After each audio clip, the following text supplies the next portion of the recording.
नरेंद्र मोदी कहते हैं कि तीसरा जो टर्म उनका होगा उसमें और भी बड़े फैसले लेंगे। अव्वल तो तीसरा टर्म अगर वो कहते हैं, जैसे एक बार उन्होंने एक आंकड़ा भी बता दिया अपनी पार्टी के लिए 370 का, तो ये बड़ा दुखदाई होता है। एग्जैक्ट नंबर बताना, इस तरह का अहंकार और गुरूर लोकतंत्र के स्वास्थ्य के लिए उचित नहीं है।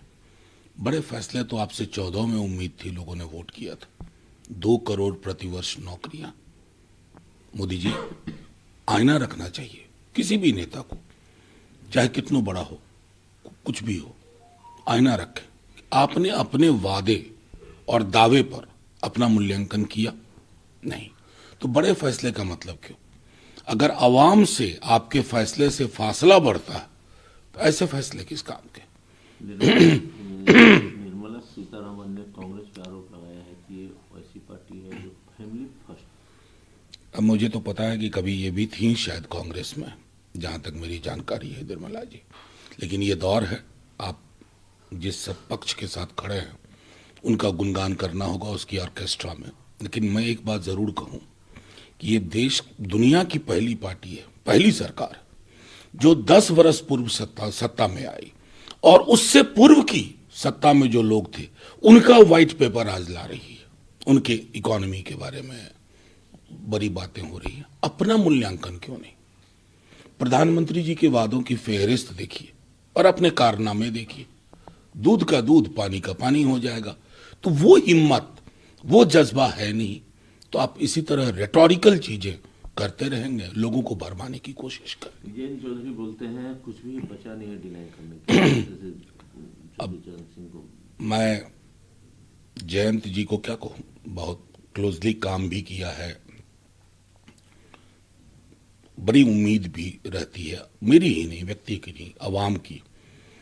और उनका ये निर्णय लेना और निर्णय के बाद ये कहना, ये विशुद्ध वैचारिकता के लुप्त होने की कहानी हो जाती है। मेरा अभी भी मानना है कि जयंत जी को पता है कि उनकी जो जमीन है वो क्या चाहती है, उस जमीन का स्वभाव क्या है। चौधरी चरण सिंह जी की राजनीति क्या थी? सामाजिक सौहार्द की राजनीति थी। मैं उस पूरे इलाके से वाकिफ हूं। आज भी लोग चौधरी साहब को याद करते हैं, तो क्यों? सिर्फ इसलिए कि उन्होंने वैचारिक एकजुटता से पूरे उस अंचल का सामाजिक सौहार्द नहीं बिगड़ने दिया। बस।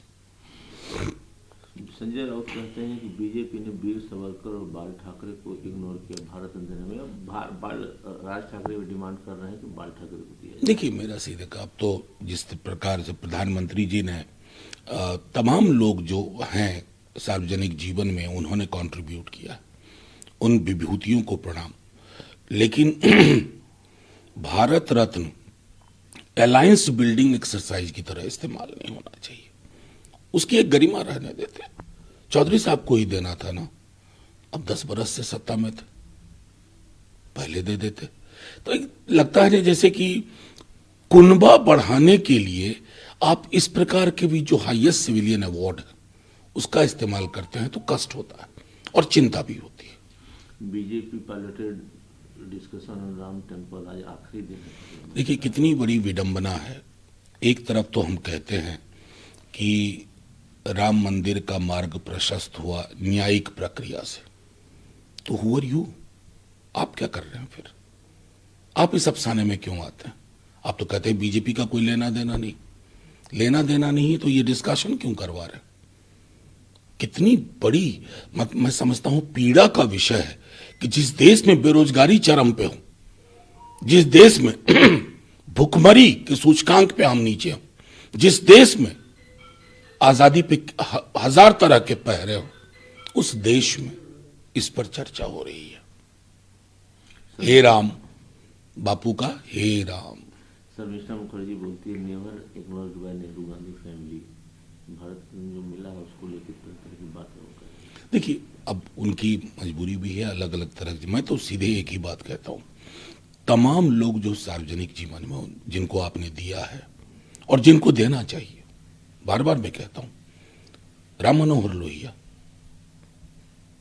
इस पट्टी में राजनीति सिखाया, ककाहरा सिखाया लोगों को। मान्यवर कांशीराम जी।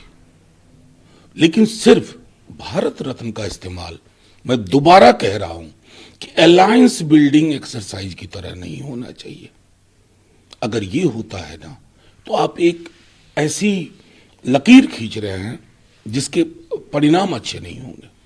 व्हाइट पेपर को जहां नरेंद्र मोदी कहते हैं कि इसने पूरे देश को प्रेजेंटेड इंटायर ट्रूथ रख दिया देश के सामने, वही ऑपोजिशन इसे मैनिफेस्टो बताया। देखिए, व्हाइट पेपर तो है ही नहीं। मैंने पहले भी कहा था व्हाइट एलिफेंट। 10 वर्ष पूर्व, 10 वर्ष बाद, 10 वर्ष से सत्ता में रह रही सरकार, 10 वर्ष पूर्व की 10 वर्ष की सरकार पर व्हाइट पेपर ला रही है। ये सर्कस बना के रख दिया है इन लोगों ने। मतलब देश की इकोनॉमी, देश की व्यवस्था को देखना, आपने इसको एकदम ऐसा सर्कस नुमा बना दिया है ना, कोई रास्ता नहीं दिख रहा है किसी को। हल्द्वानी में जो घटना घटी, नंबर जो डेथ वो 6 हो गए हैं और तौकीर रजा के बयान से भी बरेली के पास भी। देखिए, मैं समझता हूं कि एक व्हाइट पेपर तो प्रधानमंत्री जी को लाना चाहिए कि आपके 10 वर्ष के कार्यकाल में समाज का ताना बाना क्यों टूट रहा है, समाज में इतनी दिक्कतें क्यों पैदा हो रही है, समुदायों के बीच में खाइयां क्यों बढ़ रही हैं। इस पर एक व्हाइट पेपर लाना चाहिए था जो आपको एक्सपोज करके रख देता। यही देश था ना, दंगे फसाद होते थे, साथ बैठ के लोग सुलझाते थे। आपने खाइयां बहुत गहरी कर दी। कितनों बड़े नेता बन जाएं आप, तालियां बजवा लें, चुनाव जीत जाएं, देश हार रहा है। प्रतिदिन देश का दिल हार रहा है।